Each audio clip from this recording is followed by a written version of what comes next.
Assalamualaikum warahmatullahi wabarakatuh. Yang kami hormati dan kami banggakan para mahasiswa semester 6 non reguler atau eksekutif yang mengambil mata kuliah perencanaan pembangunan.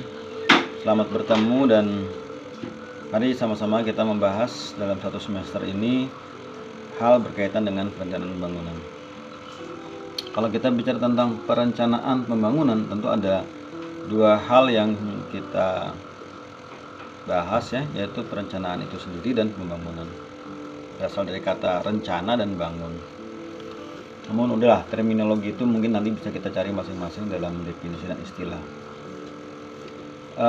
Berbicara tentang perencanaan pembangunan, setiap orang tentu memiliki keinginan ya untuk membuat hidup kita menjadi lebih baik dari sebelumnya. Jadi pembangunan itu pada hakikatnya adalah upaya mewujudkan masyarakat ya, yang adil, makmur, yang menjadi cita-cita bangsa Indonesia. Itu termuat itu dalam lagu Indonesia Raya tuh. Coba nanti Anda nyanyikan lagu Indonesia Raya. Itu termuat itu. Apa sih cita-cita bangsa Indonesia itu?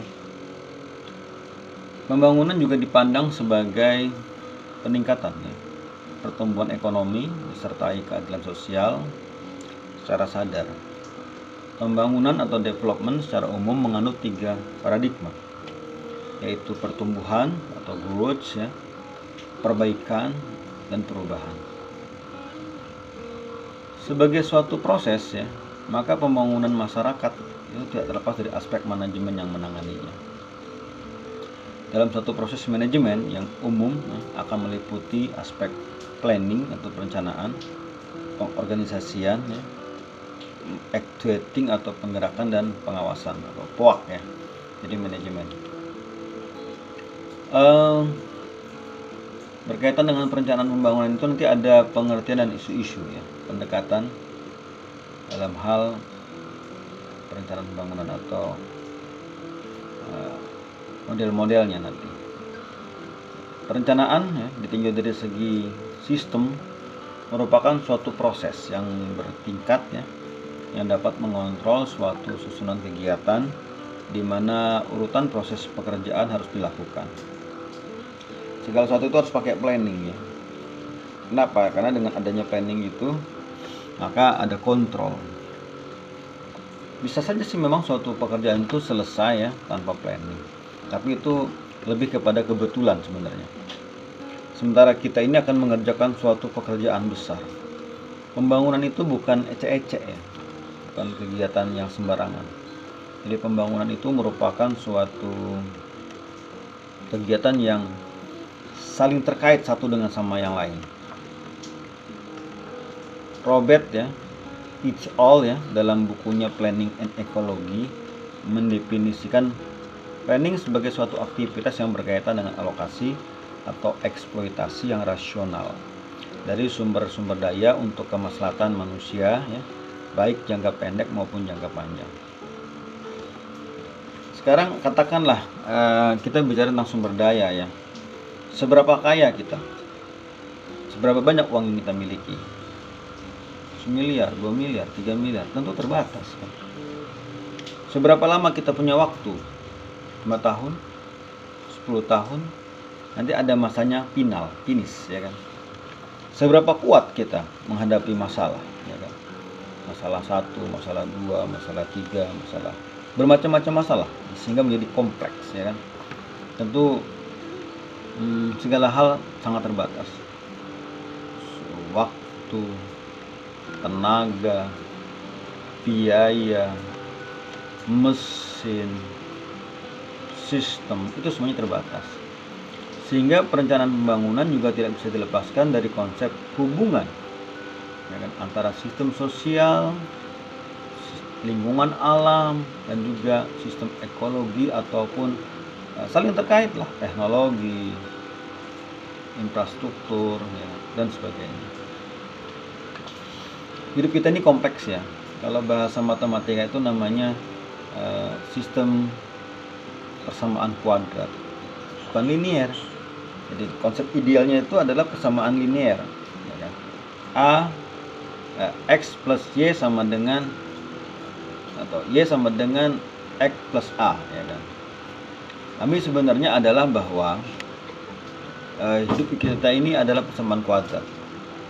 AX kuadrat ya plus BX plus C sama dengan Y. Nanti kalau kita tatap muka kita terangkan antara persamaan linear dengan persamaan kuadrat. Mbak, saya kan belum berkeluarga, saya single, berarti persamaan linear. Sepintas iya, karena kalau orang sudah berkeluarga itu nyata sudah, itu adalah persamaan kuadrat. Tapi yang sendiri pun ketika Anda menjalani hidupnya saat ini itu juga sudah persamaan kuadrat. Perencanaan pembangunan kalau dari perspektif lingkungan ya, kita lihat tambang ya. Jadi ketika orang itu ingin berbudaya, berperadaban, maka tidak akan lepas dari namanya tambang. Sendok ya kan, itu dari logam, tambang itu. Kita ingin sumber listrik, maka kita menggali tambang ya kan. Tambang tidak bisa lepas dari namanya kemajuan peradaban. Perencanaan pembangunan dari perspektif lingkungan ya, memiliki dua komponen, yaitu sekumpulan alasan yang melihat tujuan perencanaan dari segi ekologi dan pembangunan manusia, juga seperangkat kriteria sebagai acuan dalam menilai pembangunan dari aspek etika ekologi dan etika sosial. Ini udah mulai berat. Bapak awal-awal kuliah sudah berat, Pak. Saya buat konsepnya dulu ya.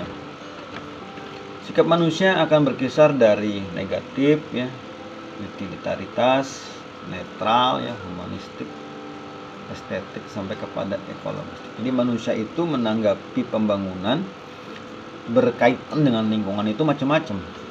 Ada yang pelaku tambang, ada yang mendemo, ada yang mengizinkan, ada yang menikmati hasil tambangnya. Nah itu maksudnya. Jadi kalau kita bicara tentang pertambangan misalnya, ada yang komplain, ada yang protes, namun ada juga yang terlibat di sana, sehingga ada namanya negatif ya, utiliter, netral ya kan, humanistik dan sebagainya.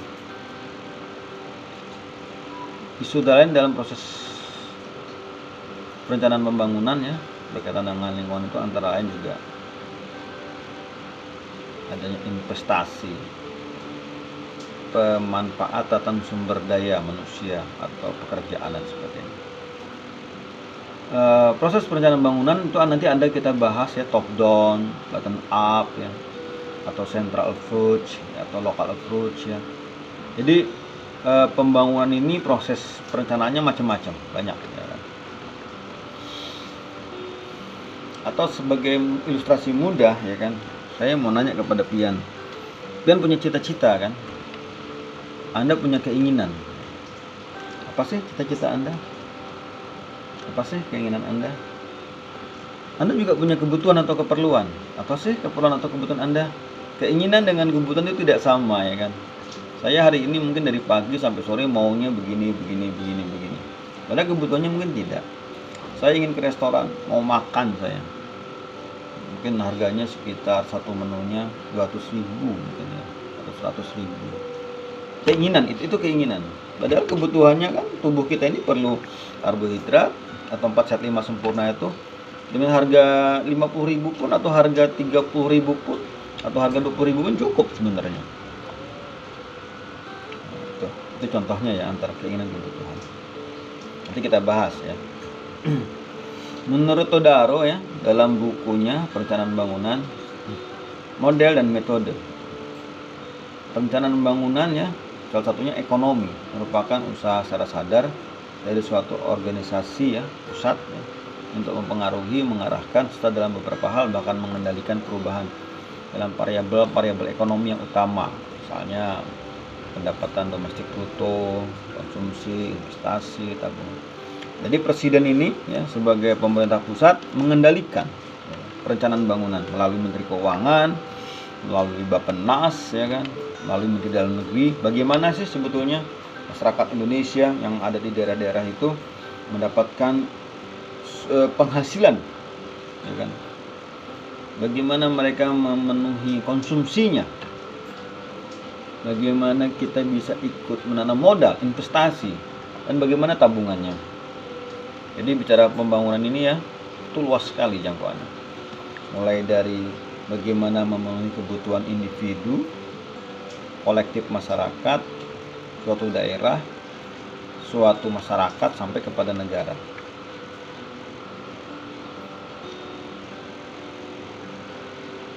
Nanti juga kita akan bahas perencanaan pembangunan dari sisi industri ya.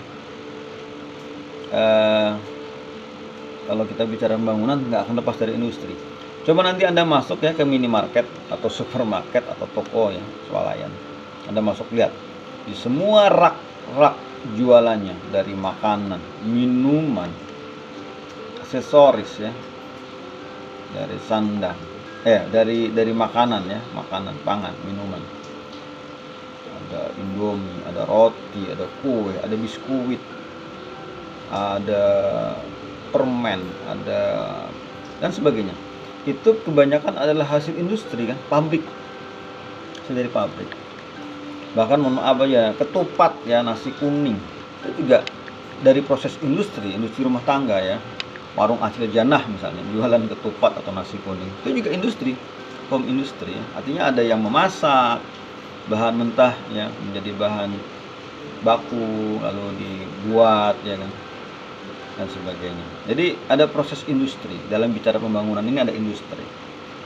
Nanti industri banyak, ada industri besar, industri nasional, industri lokal, home industri dan sebagainya.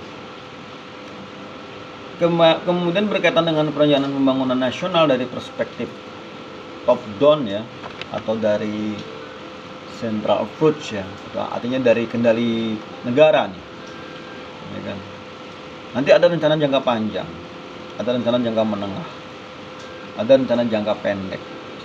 Nggak bisa dong kita ini langsung, kami ingin menjadi masyarakat yang adil makmur, lalu tiba-tiba ada uang bertumpuk-tumpuk di rumah kita. Ada segala hal, kan tidak, bertahap ya. Ada istilah dulu kita mungkin makan telur satu biji dibagi 8, era-era tahun 70-an, 80-an. Kemudian kita mendengar istilah dulu makan ayam hanya setahun sekali saat lebaran. Sekarang Anda mau makan telur sekeranjang sehari silahkan. Anda mau makan ayam dari jam 7 sampai jam 10 malam silahkan. Kenapa? Karena sudah tersedia konsumsinya, sudah tersedia kemampuan daya belinya. Kami dulu waktu masih kecil ya, tahun 80, listrik tidak ada, HP tidak ada. Jadi kita bersatu dengan alam ya. Matahari terbit, bangun, udah kita dengan alam sudah bergaul ya. Sampai sore senja ya kan. Sampai sekarang malam hari itu seperti siang.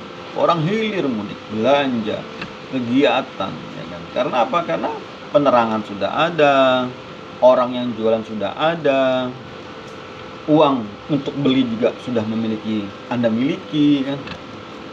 Misalnya, Pak, kira-kira setiap rumah di Ambuntai ini atau setiap rumah di Indonesia ini ada duit berapa ya Pak di rumahnya? Alhamdulillah ya, kalau menurut analisa saya ya, kalau setiap rumah sekarang itu ada aja uangnya. Beda dengan tahun 80, 70. Saya dulu waktu tahun 83 ya, 82 ke SD masih beli bakso itu 50 rupiah satu mangkok. Sekarang Anda beli bakso satu mangkok berapa ya? Berapa sekarang? 15.000 mungkin ya. 50 rupiah 15.000, jauh sekali bedanya. Entah nilainya yang bertambah atau jumlah uangnya yang bertambah, nanti kita bahas di hari yang lain. Namun yang pasti bahwa saat ini produksi ya, sektor industri, produksi sektor tambang, produksi bahan mentah, bahan baku itu sudah merata di semua wilayah, baik lokal, regional, negara maupun ke internasional. Transportasi mudah, komunikasi mudah. Nah, itu dari hasil atau output pembangunan. Tadi saya katakan ada rencana pembangunan jangka panjang, ada rencana pembangunan jangka menengah, ada rencana pembangunan tahunan, itu nanti berkaitan dengan visi misi seorang kepala negara, visi misi seorang kepala daerah, visi misi Anda sebagai pribadi ya.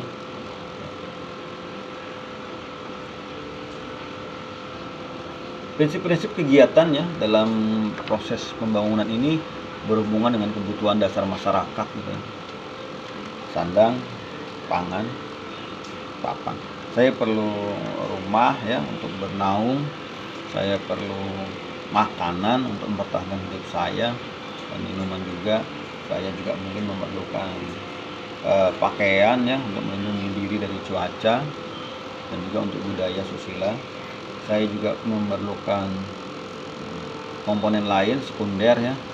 Saya juga memerlukan sekunder, kebutuhan sekunder, seperti halnya juga mungkin hiburan juga ya, atau juga mungkin ya kesehatan, pendidikan, itu juga primer. Kebutuhan lain yang primer ya, kesehatan, pendidikan. Jadi negara sudah membuat yang namanya itu adalah urusan dasar.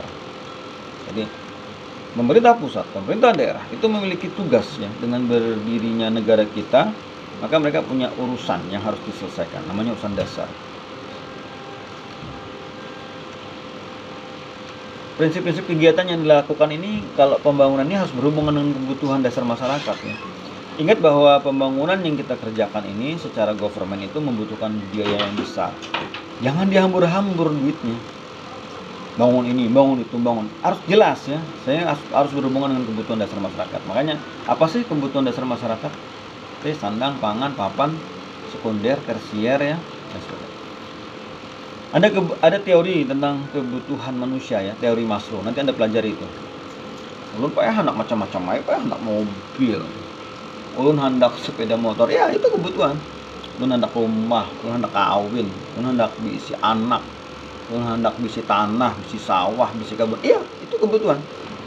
Ya, itu keinginannya. Ulun pengen makan, pengen minum, ingin mengolah kopi. Minum kopi dulu ya. Ini ada kopi. Oh bukan, ini air putih, ini kopi. Minum kopi dulu. Minum kopi, mantap. Jadi setiap manusia yang hidup, kita bicara tentang kehidupan, itu memiliki kebutuhan rasa aman, kebutuhan pemenuhan dasar, kebutuhan dihargai nanti, sampai kebutuhan kepada keyakinan ya, agama dan sebagainya. Banyak sekali ragam. Nanti tolong anda buat di dalam buku Anda ya. Dulu saya waktu masih kecil itu saya buat, saya pengen apa, saya tulis. Beberapa tahun kemudian saya evaluasi, sudah tercapai belum. Saya ingin kelereng, saya tulis. Saya ingin logo, saya ingin kerupuk, saya ingin peyek, keripik, saya tulis. Tercapai enggak? Saya ingin baju, saya ingin sepatu, saya ingin permen, saya ingin roti, saya tulis. Saya ingin makan telur, saya ingin makan ayam dan sebagainya. Itu ditulis kebutuhannya. Kemudian semakin hari semakin meningkat ya, kehidupan kita, semakin banyak kebutuhan, ditulis. Gampang aja Pak Aing, sebujurnya Pak Aing. Anumnya suka-suka, Tuhannya kaya raya, matinya masuk surga. Itu secara simpel mungkin begitu ya. Bagaimana kita mau masuk surga? Bagaimana kita kaya raya? Dan bagaimana supaya kita happy ya? Itu perlu proses ya. Pembangunan yang seimbang memerlukan penerapan program dengan beberapa tujuan. Ada orang ya, ada sekelompok atau ada negara atau daerah membangun satu hal, tapi hal lain terkorbankan. Dia ingin membuat tambang, sekalinya lingkungan rusak, ya kan, banjir, longsor. Bangun jalan tol, ya kan, sawahnya tertimbun. Bangun perumahan, kabun habis. Bangun industri, sawahnya nggak ada lagi. Nah, itu contoh tidak seimbang.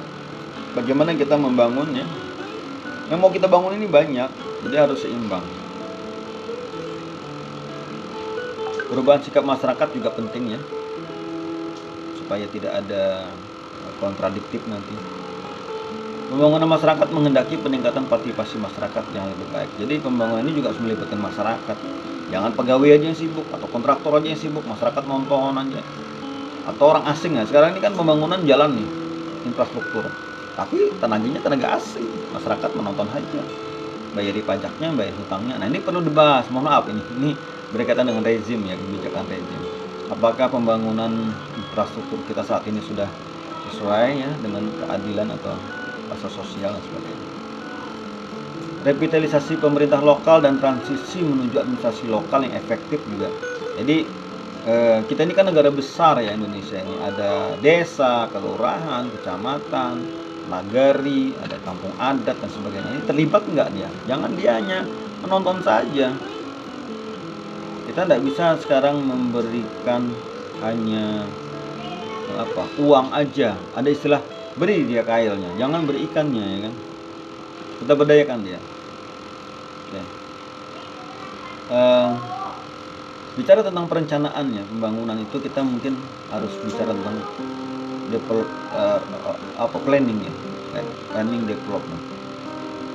Meliputi kegiatan-kegiatan peramalan, perumusan tujuan, pemrograman. Ada istilah bahwa yesterday is history, the future is mystery, and today is present. Nah, semalam itu kisahnya aja lagi, sudah sejarah aja. Masa depan, nah ini kita nggak tahu nih, misteri kan. Kita belum bisa, siapa yang bisa meramal besok hujan, besok panas, besok kemarau, besok tidak banjir, besok kita kan nggak tahu. Walaupun ada indikator-indikatornya. Sehingga dan hari ini ya, present is today. Today is present. Jadi hari ini adalah suatu berkah yang harus kita jalani. Sekarang ini adalah present. Harus kita jalanin. Yang semalam sudahlah. Yang akan datang kita belum tahu, tapi sekarang kita sadar, kita hidup. Nah, ini kita buat proses perencanaan pembangunannya. Itu meliputi daripada peramalan ya, perumusan tujuan, pemrograman, penyusunan tata waktu, perumusan kebijakan, penyusunan prosedur dan penganggaran. Kemudian juga pengorganisasian, stepping. Jadi POAK-nya harus kita bahas nanti ya.